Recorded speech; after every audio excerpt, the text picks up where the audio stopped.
Welcome all to சரிதா சமையல். இன்றைக்கி நம்ம சமையலில் ரொம்ப ஹெல்த்தியான ஒரு சட்னி ரெசிபிங்க. கேரட் சட்னி எப்படி பண்ணுறதுன்னு பார்க்கலாம். இட்லி தோசைக்கெலாம் ரொம்பவே சூப்பராக இருக்கும். இது பண்ணுறதுக்கு ஒரு கடாய் சூடு பண்ணிவிட்டு கொஞ்சமாக எண்ணெய் சேர்த்துக்கலாம்.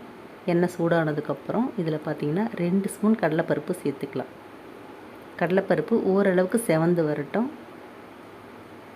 அடுத்து இதில் 2 ஸ்பூன் உளுத்தம்பருப்பு சேர்த்துக்கலாம்.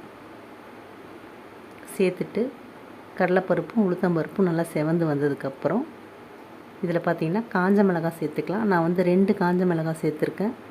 இது காரம் அதிகம் உள்ள காஞ்ச மிளகாய், அதனால் 2 சேர்த்துருக்கேன். இதுவே காரம் கம்மியான மிளகாயாக இருந்தால் 4லேருந்து 5 மிளகாய் வரைக்கும் சேர்த்துக்கலாம். இப்போது இதெல்லாம் செவந்து வந்ததுக்கப்புறம் இதில் பார்த்திங்கன்னா ஒரு வெங்காயத்தை பொடியாக கட் பண்ணி சேர்த்துக்கலாம். வெங்காயம் ஓரளவுக்கு வதங்கி வந்ததுக்கப்புறம் ஒரு தக்காளி, இப்போது இதையும் கட் பண்ணி சேர்த்து நல்லா வதங்கி வரட்டும். தக்காளி பார்த்திங்கன்னா நல்லா வதங்கி வந்துருச்சு. இப்போ இதில் 3 கேரட்டை மேல் தோலெல்லாம் சீவிட்டு நல்லா வாஷ் பண்ணிவிட்டு சின்ன பீஸாக கட் பண்ணி சேர்த்துக்கலாம். கேரட்டை சேர்த்து விட்டு 5 நிமிஷத்துக்கு நல்லா வதக்கி விட்டுடலாம். அடுப்பை மீடியம் ஃப்ளேமில் வச்சுட்டு நல்லா வதக்கி விட்டுடலாம். கேரட் நல்லா வதங்கி வந்ததுக்கப்புறம் இதில் கொஞ்சமாக புளி சேர்த்துக்கலாம். நம்ம எடுத்துருக்கிற கேரட் இனிப்பாக இருந்ததுன்னா புளி இன்னும் கொஞ்சம் கூட சேர்த்துக்கலாம். புளி சேர்த்து நல்லா கலந்து விட்டு அடுப்பை ஆஃப் பண்ணி ஆற வச்சிடலாம். நல்லா ஆறினதுக்கப்புறம் ஒரு மிக்ஸி ஜாரில் சேர்த்து இதுக்கு தேவையான அளவு உப்பு சேர்த்துக்கலாம்.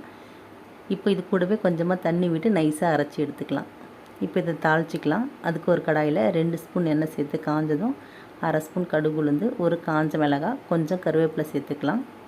இதெல்லாம் நல்லா பொரிஞ்சு வந்ததுக்கப்புறம் நம்ம அரைச்ச சட்னி அதில் சேர்த்து விட்டு நல்லா 2 நிமிஷத்துக்கு கலந்து விட்டு அடுப்பை ஆஃப் பண்ணிடலாம். அவ்வளோதாங்க.